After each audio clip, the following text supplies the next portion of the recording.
अस्सलाम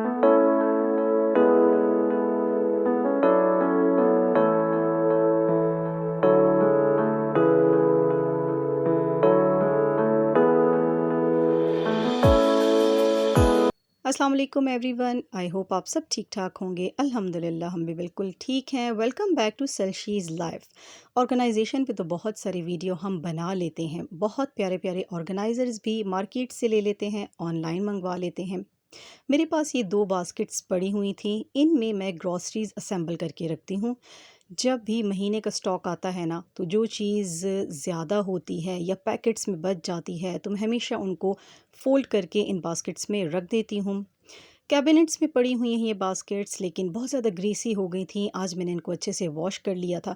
अच्छा, बास्केट्स में चीज़ें असेंबल करने का ना मज़ा अलग ही आता है। आजकल कितने ही ऑर्गेनाइज़र्स आ गए हैं, लेकिन वो थोड़े गत्ता मटीरियल के हैं। गत्ता कहीं न कहीं से उसका ख़राब हो जाता है, लेकिन बास्केट्स ऐसी चीज़ है ना, सॉलिड, पायदार और बहुत टाइम चलने वाली। अगर ये हवादार हैं, तो आप आराम से इसमें कपड़ा टाइप आइटम्स भी रख सकते हैं। इसके अलावा इस तरह की बास्केट्स भी अवेलेबल है मार्केट में। ये भी मेरे किचन में ही पड़ी हुई थी और इसमें मैंने डिफरेंट आइटम्स रखे हुए थे। आज ऐसा क्या है कि मैं बास्केट्स पे लेक्चर दे रही हूँ या बास्केट्स को देखे जा रही हूँ, उनकी क्लीनिंग भी मैंने कर ली है। मुझे अपने हस्बैंड की ड्रॉर्स को रीऑर्गेनाइज एंड रीअरेंज करना है। आपको पता है, घर का एक एक कोना असेंबल एंड ऑर्गेनाइज हो जाएगा, लेकिन हस्बैंड की ड्रॉर्स कभी भी ऑर्गेनाइज नहीं होंगी, ना ही इनकी वार्डरोब्स कभी भी नीट क्लीन लगेंगी। इवन के ऐसी हैबिट होती है ना हस्बैंड्स की कि वॉशरूम से भी निकलते हैं तो गीला टॉवल वहीं छोड़ देते हैं, शैम्पू अपनी जगह नहीं रखना, सोप नहीं रखना। तो आई थिंक सबके हस्बैंड्स की यही नेचर होगी। खैर, मुझे असेंबल ना हुई हुई चीज़ों से बहुत उलझन होती है। सॉक्स हों, इनकी वेस्ट हों, कुछ भी हो, लेकिन वो असेंबल पड़ा होना चाहिए। आए दिन मैं इन दोनों छोटी ड्रॉर्स को ठीक करती रहती हूँ।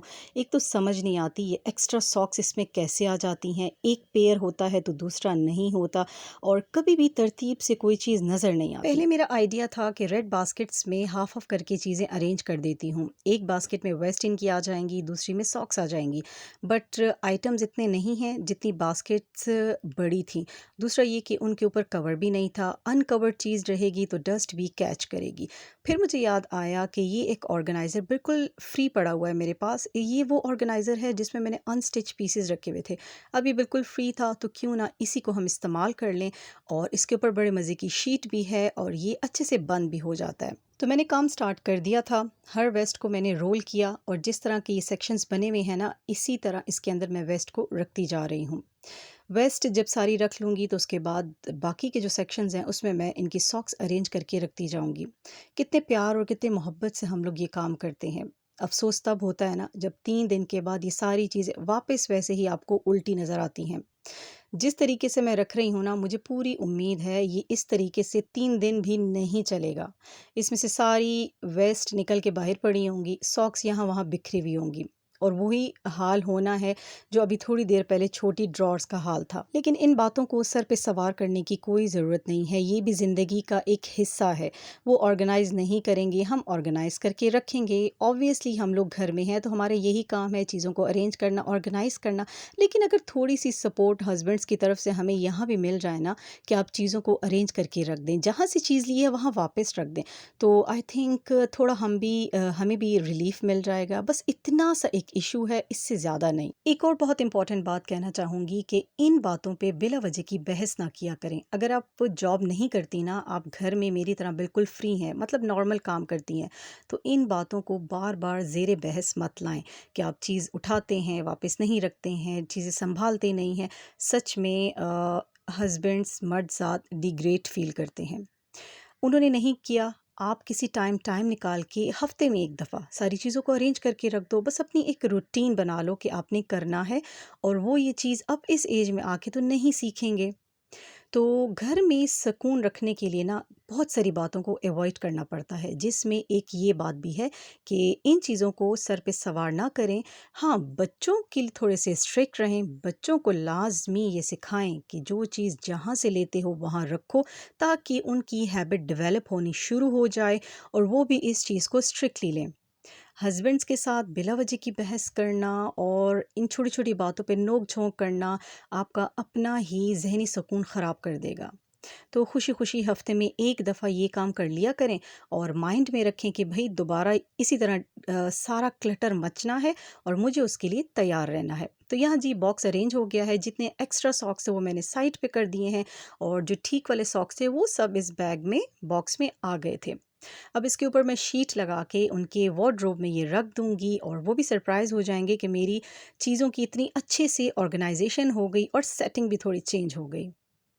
अच्छा जी, मेरी हैबिट है कि मैं जो प्याज टमाटर के छिलके होते हैं ना, इवन कि जो मिर्ची की डंडियाँ भी होती हैं, वो पानी में हफ्ते में 1 दफ़ा डिप करके रखती हूँ, ताकि प्लांट्स को एज़ अ फर्टिलाइज़र ये पानी में दे दिया करूँ।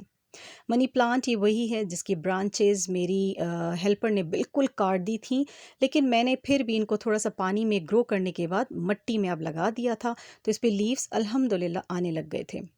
और मैं इनकी मिट्टी अभी चेक कर रही थी कि ज़्यादा पानी की ज़रूरत है या नहीं है। तो सारी रात ये छिलके वग़ैरह डिप रहे हैं, बड़ा मज़े का इसका एक स्ट्रॉन्ग सा पानी निकल आया है।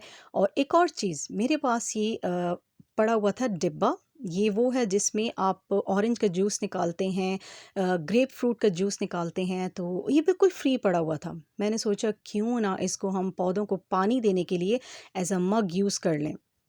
जितना भी ये मैंने जो छिलके-विलके भिगोए हैं, इसका सारा पानी मैंने इसके ऊपर जो छन्नी लगी हुई है, उसके थ्रू छान लिया और ये पानी अब मैं अपने तमाम पॉट्स में डाल दूँगी। अगर आपके प्लांट्स ज़्यादा है ना, तो इसी पानी में आप थोड़ा-सा फ्रेश पानी ऐड कर लें और क्वांटिटी बढ़ जाएगी और सारे प्लांट्स को आप दे दें। मेरे पास तो बचे-कुचे यही 3 पॉट्स हैं और एलोवेरा है।